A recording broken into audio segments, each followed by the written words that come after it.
Hello, good morning and welcome dear students. The Vardhman Arts International में आप सभी का वेलकम। और क्लास 11th में आज हम चैप्टर फर्स्ट के मॉलिक्यूलर एंड एम्पिरिकल फार्मूले में एक सेकंड नंबर क्वेश्चन लेके आए हैं। इस क्वेश्चन के बेसिस पे हम जो है एम्पिरिकल फार्मूला और मॉलिक्यूलर फार्मूला बनाना देखेंगे। इसके प्रीवियस लेक्चर में हमने एक क्वेश्चन और किया था जिसमें हमने बेंजीन मतलब ऑर्गेनिक कंपाउंड का एक क्वेश्चन था जिसमें हमने उसका एम्पिरिकल और मॉलिक्यूलर फार्मूला जो है वो ऑब्टेन किया था। ठीक है, तो यहाँ पर भी हम इस टॉपिक को इस क्वेश्चन के साथ यहाँ पर एंड करने वाले हैं। तो ये इसके लिए लास्ट क्वेश्चन बनता है इस टॉपिक से रिलेटेड।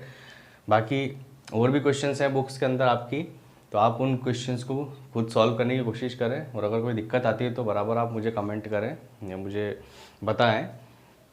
तो हमारा जो क्वेश्चन है मॉलिक्यूलर और एम्पिरिकल फार्मूला, जिन बच्चों के लिए नया है वो बच्चे सबसे पहले इसके प्रीवियस में हमने इंट्रोडक्शन पार्ट लिया था मॉलिक्यूलर और एम्पिरिकल फार्मूले का, वो ज़रूर देखें, उसके बाद ही इस क्वेश्चन पर आए। ठीक है, इसके पहले भी मैंने एक क्वेश्चन करा था, वो देखेंगे तो वो और सिंपल है। यहाँ थोड़ा सा हमने लेवल उसका बढ़ाया है, बाकी प्रोसीजर सेम है क्वेश्चन को सॉल्व करने की। ठीक है, तो स्टार्ट करते हैं question number second. A compound contain 4.07% hydrogen, 24.27% carbon and 71.65% chlorine. Its molecular mass is 98.96. What are its empirical and molecular formula? अब क्वेश्चन को समझ लेंगे। एक कंपाउंड है, हमें नहीं पता है कौन सा कंपाउंड है, जिसमें 4.07% क्या है हाइड्रोजन, 24.27% क्या है उसमें कार्बन एंड 71.65% उसमें क्या है क्लोरीन। उसका जो मॉलिक्यूलर मास है किसका, इस कंपाउंड का जो मॉलिक्यूलर मास है वो यहाँ दे रखा है 98.96। तो हमें उस कंपाउंड का एम्पिरिकल फार्मूला पता करना है और मॉलिक्यूलर फार्मूला पता करना है। तो सबसे पहले जब हम इसे सॉल्व करेंगे तो हमने सबसे पहले एक नॉर्मल टेबल बनाई है जिसमें हमने लिखा है एलिमेंट, जैसा कि पिछले सवाल में हमने किया था, उसका परसेंटेज, उसका एटॉमिक मास, उसके मोल्स का रेशो और एक सिंपल रेशो। ये 6 टाइप से इस प्रकार से टेबल आपको बनानी है 6 कॉलम की। ये 6 कॉलम हमें याद होना चाहिए। अब एलिमेंट्स लिख लीजिए। हाइड्रोजन है, हाइड्रोजन का H, कार्बन है, कार्बन का C और क्लोरीन है तो क्लोरीन का Cl। परसेंटेज लिख लेते हैं। परसेंटेज है 4.07 किसका, हाइड्रोजन का, 24.27 कार्बन का, 71.65 क्लोरीन का। अब इनका एटॉमिक मास देख लेते हैं। हाइड्रोजन का एटॉमिक मास होता है 1, तो हमने क्या लिखा है यहाँ पर 1। कार्बन का होता है 12। क्लोरीन का होता है 35.5।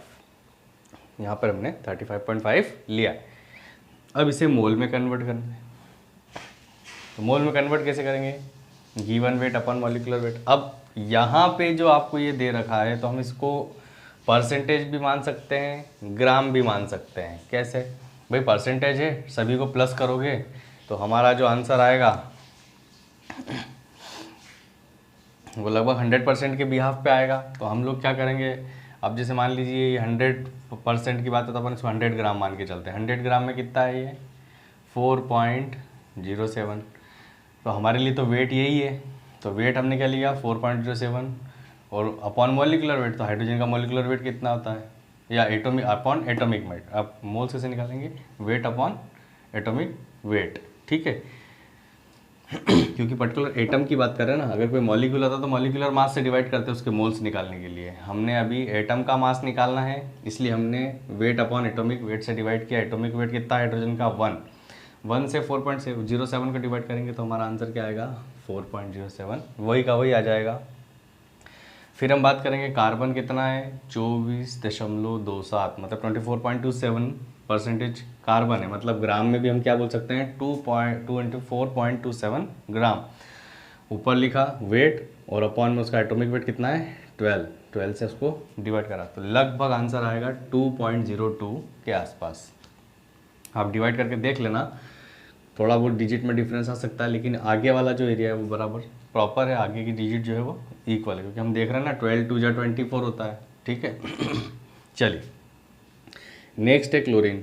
तो क्लोरीन के लिए भी हम परसेंटेज 71.65 है, इट मीन्स 100 ग्राम में कितना ग्राम है, 71.65 ग्राम अवेलेबल है। उसको भी हम क्या करेंगे, इसका जो वेट है वो और इसका एटॉमिक वेट है उससे क्या कर देंगे, डिवाइड कर देंगे। तो लगभग इसका आंसर भी कितना जाएगा सॉरी 2.02। अब ये तो हमने मोल्स निकाल लिया, हम मोल्स का रेशो निकालेंगे सॉरी मोल्स का रेशो किस टाइप से निकलेगा कि सबसे पहले हम देखेंगे सबसे छोटा कौन सा है इन तीनों में, जो हमने मोल्स निकाले सबसे छोटी संख्या का मोल्स कौन सा है। तो हमें दिख रहा है ये 4.07 है, इसके बाद हम 2.02 और अगेन 2.02, तो ये दोनों सेम है और छोटे भी यही हैं। तो इससे क्या करेंगे, तीनों के अंदर इस छोटे वाले मोल से डिवाइड कर देंगे तो हमारे मोल्स का क्या निकल जाएगा, रेशो निकल जाएगा। तो 4.07 में डिवाइड किया हमने 2.02 के साथ, अप्रॉक्सीमेटली हमने राउंड फिगर में लिखा है 2। अगेन 2.02 में हम 2.02 से करेंगे, यहाँ पर भी वैसे ही करा, जब कैंसिल आउट करेंगे तो आंसर आएगा दोनों ही केस में हमारा 1। अब इसका सिंपल रेशियो के फॉर्म में हमने लिख लिया यहाँ पे 2 1 1। अब यहाँ पे हम देख रहे हैं हाइड्रोजन कितना है, हमारा सिंपल रेशियो कितना है हाइड्रोजन का 2, कार्बन कितना है 1, क्लोरीन कितना है 1। तो हमने यहाँ पे लिखा है सिंगल कार्बन है इसलिए C, हाइड्रोजन कितने हैं 2 तो H2 और Cl कितना है 1 तो Cl। कैसे भी लिख सकते हैं, ठीक है, हमने एक फार्मूला बना के लिखा है इसको, क्योंकि एक्चुअली में ये फार्मूला ऐसा होता है। अगर हम इसे ऐसे लिखें H2CCl तो ये कोई फार्मूला नहीं होता। आगे जब आप पढ़ेंगे तो आपको समझ में आएगा, आप अभी जब तक आपके नॉलेज में तब तक आप इस तरह से भी लिखेंगे तो कोई दिक्कत नहीं है। But the actual formula particular compound of this is the empirical formula of this compound हमने कैसे निकाला, सिंपल रेशियो के बेसिस पे। ये 6 कॉलम्स हमें प्रॉपर मेंटेन करने होंगे टेबुलर फॉर्म में, उसके बाद ही हम एम्पिरिकल फार्मूला यहाँ पर निकाल पाएंगे। अब एम्पिरिकल फार्मूला हमने यहाँ पे निकाल लिया, अब हमें क्या करना है, मॉलिक्यूलर फार्मूला निकालना है। मॉलिक्यूलर फार्मूला निकालने के लिए हमारे पास जो है फार्मूला देख लेते हैं पहले क्या होता है। Molecular formula is equals to n into empirical formula. What is n, n is equals to 1 2 3 4 5, कुछ भी हो सकता है। तो n की वैल्यू कैसे निकालेंगे, चलिए n की वैल्यू निकालते हैं। n की वैल्यू का मतलब ये होता है, फॉर्मूला लगता है जो गिवन मास होता है, ठीक है, या जो कंपाउंड का जो मास दे रखा है यहाँ पर, उसमें हम क्या करेंगे, एम्पिरिकल फार्मूला मास से क्या करेंगे, डिवाइड करेंगे। चलो एम्पिरिकल फार्मूला का मास निकाल लेते हैं। कार्बन का कितना आता है, इस देखिए ये कार्बन है, इसका कितना हो जाएगा 12। हाइड्रोजन कितने हैं 2, एक हाइड्रोजन का एक होता है, 2 हाइड्रोजन के कितने हो जाएंगे 2, प्लस क्लोरीन का कितना होता है 35.5, जोड़ दो इसको, लगभग हमारा आंसर आएगा 49.5 के आसपास। ठीक है, तो 49.5 से हमने ये मास इस जगह पे कौन सा मास रखा, ये वाला, और इस जगह पे कौन सा रखा, एम्पिरिकल फार्मूला मास। जब इसको कैंसिल आउट करेंगे तो हमारा आंसर लगभग कितना आएगा 2, क्योंकि 49 2 सा कितना होता है 98। पॉइंट से हमको मतलब नहीं, हमें सिंपल रेशो चाहिए। पॉइंट में कभी फार्मूला नहीं बनता है कि ऐसा नहीं बनेगा कि C.1H2, गलत है ये, ठीक है। राउंड फिगर में हमने 2 वैल्यू ली, एन की वैल्यू यहाँ फार्मूले में लिखेंगे 2 और एम्पिरिकल फार्मूला।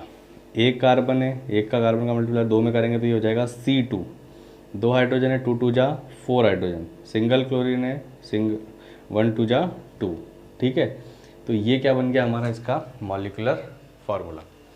ठीक, तो मॉलिक्यूलर फार्मूला वाला जो टॉपिक है वो आज इस क्वेश्चन के साथ हम यहाँ पे कंप्लीट कर लिया है। इसके और भी क्वेश्चंस आप लोगों की बुक में मिलेंगे, जिसको देखकर आप इस तरह से टेबुलर फॉर्म में अरेंज करके पर्टिकुलर कंपाउंड्स को, उनके मोल्स, उनका मोल्स रेशो और उनका सिंपल रेशो निकालें। और एम्पिरिकल फार्मूला जो है हमको यहाँ से पता लगेगा कितने स्ट्रेंथ में हाइड्रोजन है, कितनी स्ट्रेंथ में कार्बन है और कितने स्ट्रेंथ में क्लोरीन है। सभी को एक साथ अरेंज करके लिखेंगे तो वो क्या बनेगा हमारा एम्पिरिकल फार्मूला। अब उसमें हमको मॉलिक्यूलर फार्मूला निकालना है, तो मॉलिक्यूलर फार्मूला का जो फार्मूला होता है वो क्या होता है निकालने के लिए, n into empirical formula, n is equals to 1 2 3 4 5 6 7 8 9 10, कुछ भी हो सकता है, ठीक है। तो वो हम कैसे निकालते हैं, n गिवन मास जो क्वेश्चन में दिया होगा अपॉन में जो हमने एम्पिरिकल फार्मूला बनाया है उसका मास, उससे हम क्या करेंगे डिवाइड करेंगे, तो हमारा जो है वो n उसकी वैल्यू यहाँ पर फाइंड आउट हो जाएगी। जब हमने ऐसा किया तो हमारी वैल्यू आई 2, बस उसका मल्टीप्लाई जो है एम्पिरिकल फार्मूले में कर दीजिए, तो जो हमारा नया फार्मूला बनेगा this is the molecular formula of the particular compound. I hope आपको ये एम्पिरिकल फार्मूले का जो टॉपिक है वो पूरी तरह से क्लियर हुआ होगा। अगर आपको कोई डाउट आता है तो ये वीडियो देखकर आप अपने कॉन्सेप्ट को क्लियर कर सकते हैं। So thank you and very much.